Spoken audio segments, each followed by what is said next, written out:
Maduro's capture sends message to China, other authoritarian states, analysts. On January 3, under President Donald Trump's orders, U.S. Special Operations Forces launched a raid on the Venezuelan capital city of Caracas and captured the wanted Venezuelan leader Nicolas Maduro and his wife. They were taken to New York to face narcoterrorism charges.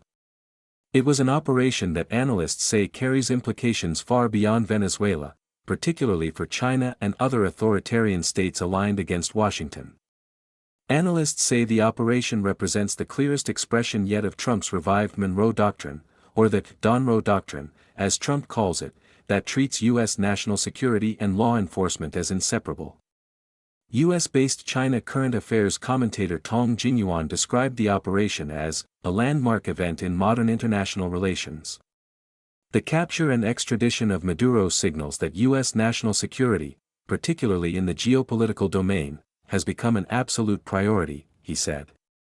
From Washington's perspective, Maduro lost legitimacy long ago through election manipulation and state-linked drug trafficking that directly threatened U.S. security.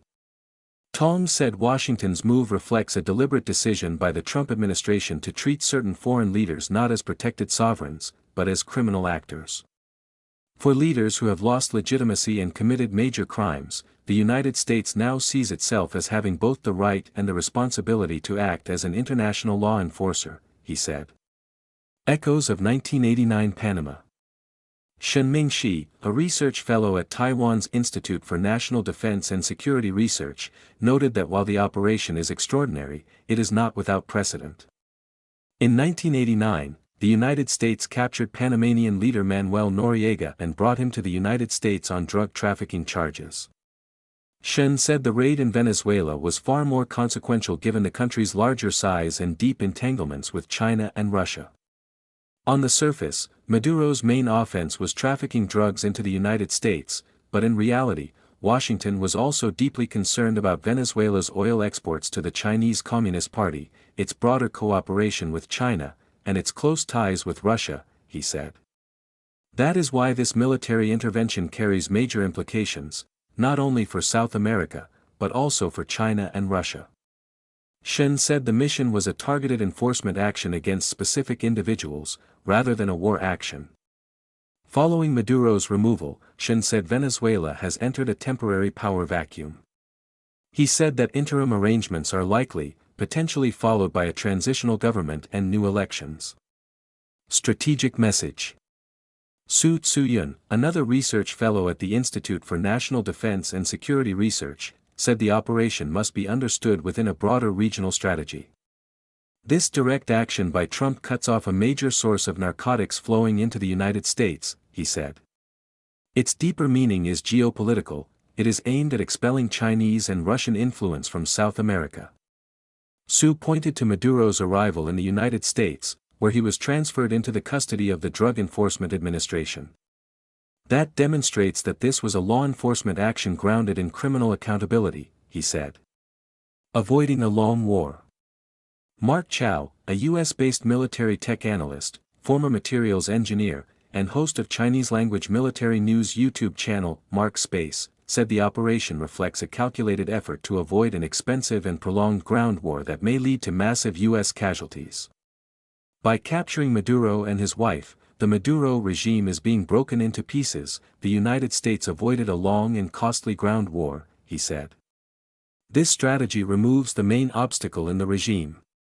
Chow said the approach also delivered a sharp psychological blow to Beijing and Moscow, both of which have backed Maduro diplomatically and economically. Maduro met with a delegation representing the CCP just hours before he was captured by U.S. forces overnight. China had just sent envoys signaling support, Chow said. Before any material assistance could arrive, the regime collapsed. Implications beyond Venezuela. Analysts agree that Maduro's capture carries implications far beyond Venezuela. For China, the impact is significant, Shen said. Venezuela is an important energy supplier, yet when the United States carried out the capture, China and Russia had virtually no ability to respond beyond verbal condemnation. Chow added that the operation sends a broader warning to authoritarian leaders.